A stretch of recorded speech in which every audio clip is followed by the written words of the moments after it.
ओम नमः शिवाय। प्रिय भक्तजनों, आज हम मंगलवार व्रत की कथा का श्रवण करेंगे।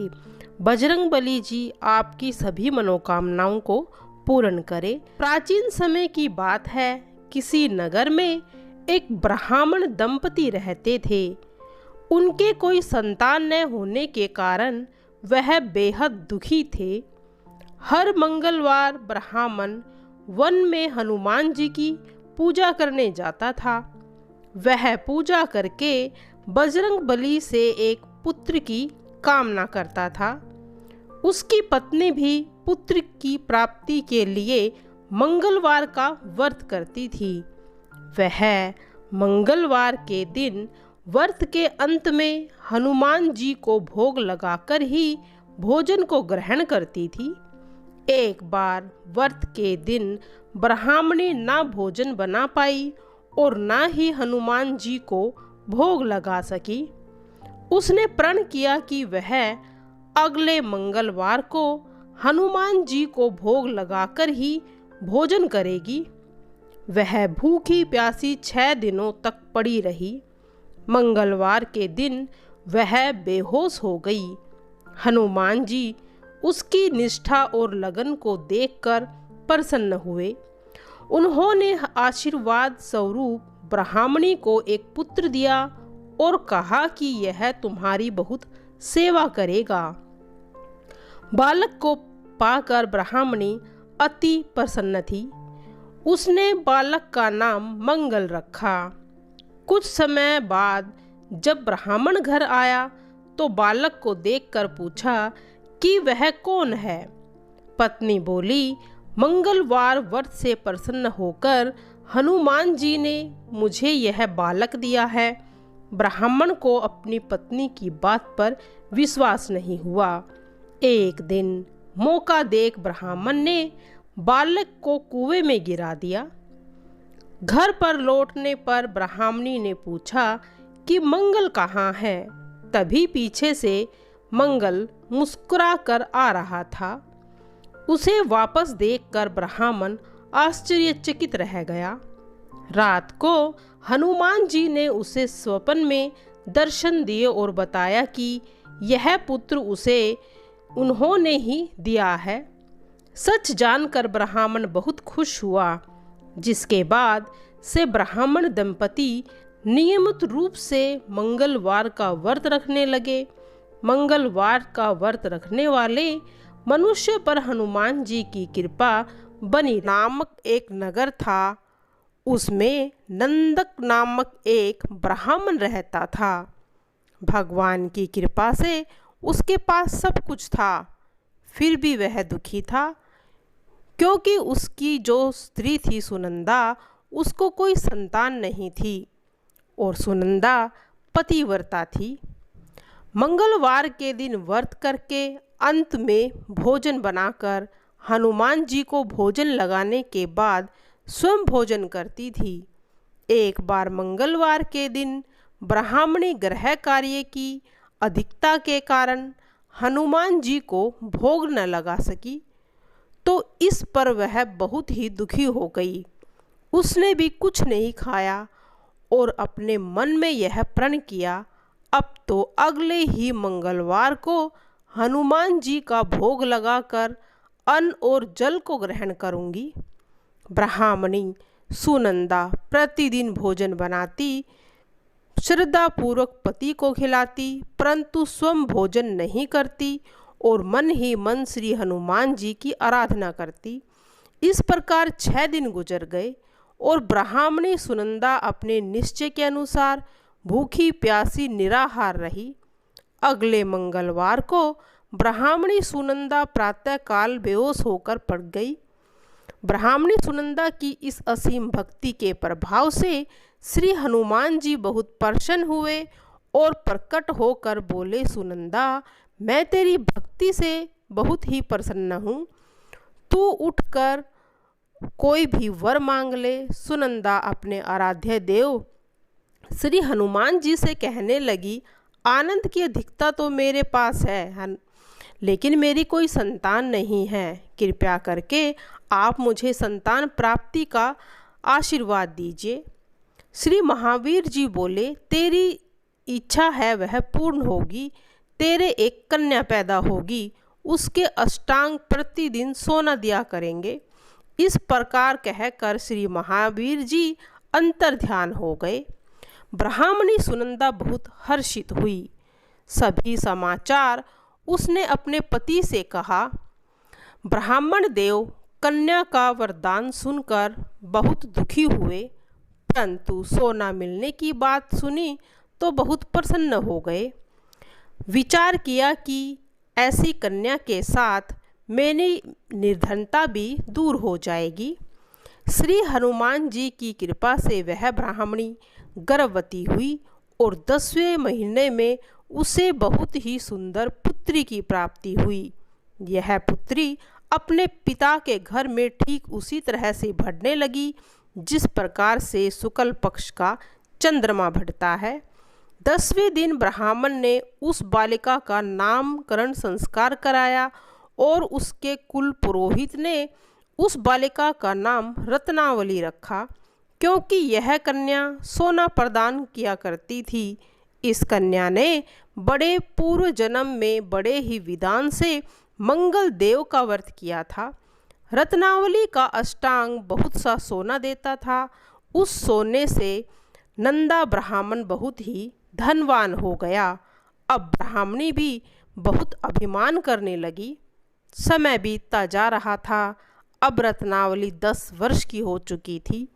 एक दिन जब नंदा ब्राह्मण प्रसन्नचित्त था, तब सुनंदा ने अपने पति से कहा, मेरी पुत्री रत्नावली विवाह के योग्य हो गई है, अब इसका विवाह कर देना चाहिए। कोई सुयोग्य वर को देख कर लाओ। यह सुन ब्राह्मण बोला, अभी तो रत्नावली बहुत छोटी है। तब ब्राह्मणी बोली, शास्त्रों की आज्ञा है, कन्या 8वें वर्ष में गौरी, 9 वर्ष में राहिनी और 10वें वर्ष में कन्या, इसके पश्चात रजस्वला हो जाती है। गौरी के दान से पाताल लोक की प्राप्ति होती है और राहिनी के दान से बैकुंठ लोक की प्राप्ति होती है। कन्या के दान से इंद्र लोक में सुखी होने का आशीर्वाद मिलता है। हे स्वामी, अब इसका आपको विवाह कर देना चाहिए, नहीं तो हमें घोर नरक की प्राप्ति होगी। इस पर ब्राह्मण बोला, अभी तो रत्नावली मात्र 10 वर्ष की है और मैंने तो 16-16 साल की कन्याओं के विवाह कराए हैं, अभी जल्दी क्या है। तब ब्राह्मणी सुनंदा बोली, आप तो लोभ अधिक हो गया है। शास्त्रों में कहा गया है कि माता पिता और बड़ा भाई रजस्वला कन्या को देखते हैं तो वह अवश्य ही नरकगामी होते हैं। तब ब्राह्मण बोला, अच्छी बात है, कल मैं अवश्य ही योग्य वर की तलाश में अपना दूत भेजूंगा। दूसरे दिन ब्राह्मण ने अपने दूत को बुलाया और आज्ञा दी कि जैसी सुंदर मेरी कन्या है वैसा ही सुंदर वर उसके लिए तलाश करो। दूत अपने स्वामी की आज्ञा पाकर निकल पड़ा। किसी नगर में उसने एक सुंदर लड़के को देखा। यह लड़का एक ब्राह्मण परिवार का बहुत गुणवान पुत्र था। उसका नाम सोमेश्वर था। दूत ने इस गुण सुंदर और लड़के को देखकर उसके बारे में सोचा और अपने स्वामी को पूर्ण विवरण दिया। ब्राह्मण नंदा को भी सोमेश्वर अच्छा लगा और फिर शुभ मुहूर्त विधि पूर्वक कन्या का दान करके ब्राह्मण और ब्राह्मणी संतुष्ट हो गए। परंतु ब्राह्मण के मन में तो लोभ समाया हुआ था। उसने कन्या का दान तो कर दिया, परंतु वह बहुत खिन्न था। उसने विचार किया कि रत्नावली तो अब यहाँ से चली जाएगी, अब मुझे सोना किस प्रकार से मिलेगा। वह अब तो मुझे नहीं मिलेगा। मेरे पास जो धन था, कुछ था, वह तो इसके विवाह में खर्च हो गया और जो शेष बचा है वह कुछ दिन में समाप्त हो जाएगा। मैंने तो इसका विवाह करके बड़ी भूल कर दी। कोई ऐसा उपाय सोचो कि रत्नावली मेरे घर में ही रहे, अपने ससुराल को ना जाए। लोभ रूपी राक्षस ब्राह्मण के मस्तिष्क पर छाता जा रहा था। रात भर अपनी सैया पर बेचैन होकर करवट बदलते बदलते उसने बहुत ही भयानक निर्णय ले लिया।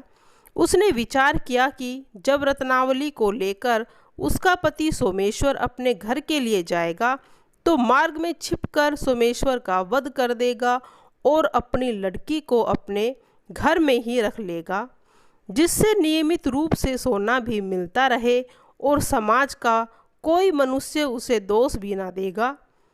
प्रातःकाल हुई। नंदा और सुनंदा ने अपने जमाई और लड़की को बहुत सारा धन देकर विदा किया।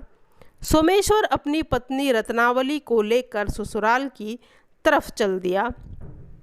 ब्राह्मण नंदा महालोभ के विभूषित हो गया, अपनी मति खो चुका था। पाप पुण्य को उसे विचार न रहा। अपने भयानक व क्रूर निर्णय को कार्य रूप देने के लिए उसने अपने दूत को मार्ग में अपने जमाई का वध करने के लिए भेज दिया, ताकि रत्नावली को वह प्राप्त कर सके और सोना उसे निरंतर मिलता रहे, जिससे कभी वह गरीब ना रहे। ब्राह्मण के दूत ने अपने स्वामी की आज्ञा का पालन करते हुए उसके जमाई सोमेश्वर का मार्ग में ही वध कर दिया। समाचार पाकर ब्राह्मण नंदा मार्ग में पहुंचा और रुदन करती हुई पुत्री रत्नावली से बोला, हे पुत्री, मार्ग में लुटेरों ने तेरे पति का वध कर दिया है। भगवान की इच्छा के आगे किसी का वश नहीं चलता।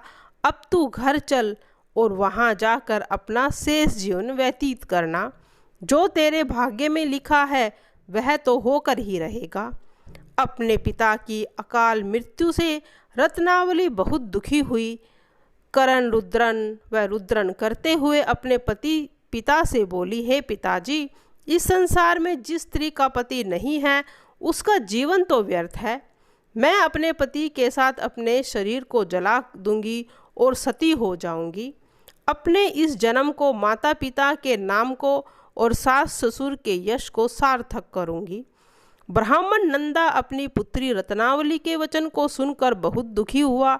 मन ही मन विचार करने लगा, मैंने व्यर्थ में ही जमाई का वध कर पाप अपने सिर पर ले लिया।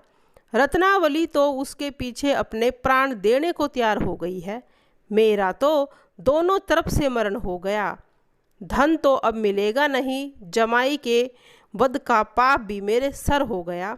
अब तो मुझे यम की यातना ही भुगतनी पड़ेगी। यह सोचकर वह बहुत उदास हो गया। सोमेश्वर की चिता बनाई गई। रत्नावली सती होने की इच्छा से अपने पति का सिर अपनी गोद में रखकर चिता पर बैठ गई। जैसे ही सोमेश्वर की चिता को अग्नि लगाई गई, वैसे ही प्रसन्न होकर मंगलदेव वहां प्रकट हुए और बोले, रत्नावली, मैं तेरी पति भक्ति से बहुत प्रसन्न हूँ, वर मांगो। रत्नावली ने अपने पति का जीवन दान मांगा। तब मंगलदेव बोले, रत्नावती, तेरा पति अजर अमर है, यह महान विद्वान भी होगा और इसके अतिरिक्त तेरी कोई और इच्छा है तो वह भी मांग। तब रत्नावली बोली, हे ग्रहों के स्वामी, यदि आप मुझ पर प्रसन्न हो तो मुझे यह वरदान दीजिए कि जो भी मनुष्य मंगलवार के दिन प्रातःकाल लाल पुष्प लाल चंदन से पूजा करके आपका स्मरण करे और उसको रोग व्याधियाँ ना हो, 100 जनों को कभी वियोग ना हो, सर्प अग्नि तथा शत्रुओं का भय ना रहे, जो स्त्री मंगलवार का व्रत करे वह कभी विधवा ना हो। मंगलदेव तथास्तु कहकर अंतर ध्यान हो गए। सोमेश्वर मंगलदेव की कृपा से जीवित होकर बैठ गया। रत्नावली अपने पति को पुनः प्राप्त करके बहुत प्रसन्न हुई और मंगलदेव का व्रत प्रत्येक मंगलवार करके व्रतराज और मंगलदेव की कृपा से इस लोक में ऐश्वर्य को भुगतते हुए वह अंत में पति के साथ स्वर्ग को चली गई। प्रिय भक्तजनों, अब सुनते हैं हनुमान जी की आरती।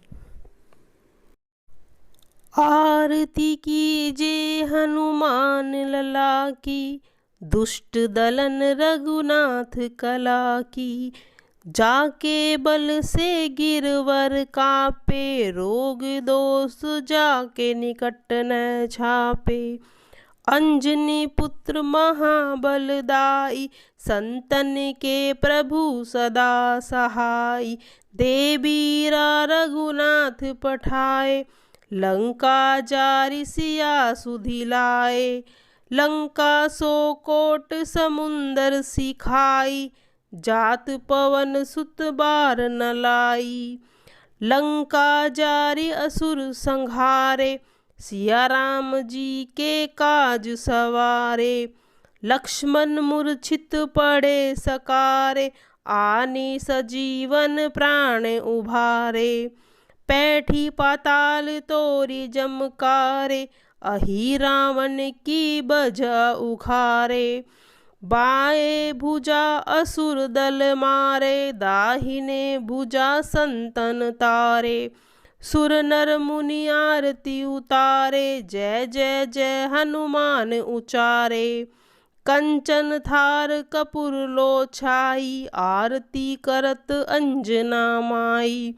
जो हनुमत की आरती गावे, बसी बैकुंठ परम पद पावे। लंक विध्वंस किए रघुराई, तुलसीदास प्रभु कीर्ति गाई। आरती कीजे हनुमान लला की, दुष्टन दलन रघुनाथ कला की। जय बजरंगबली, तेरी सदा ही जय हो। प्रिय भक्तजनों, अब सुनेंगे हनुमान जी की चालीसा। श्री गुरु चरण सरोज रज, निज मनु मुकुर सुधारी। बरन उ रघुबर बिमल जसु, जो दया को फल चारी। बुद्धिहीन तनु जानिके, सुमरो पवन कुमार। बल बुद्धि विद्या देहु मोहि, हरहु कलेस विकार। जय जय जय ज्ञान गुण सागर, जय कपीस तुहु लोक उजागर। रामदूत अतुलित बल धामा, अंजनी पुत्र पवन सुत नामा। महावीर विक्रम बजरंगी, कुमति निवार सुमति के संगी। कंचन बरद पिरास सुबेसा, कानन कुंडल कुंचित केसा। हाथ ब्रज अरु ध्वजा विराजे, कांधे मुज जनेऊ साजे।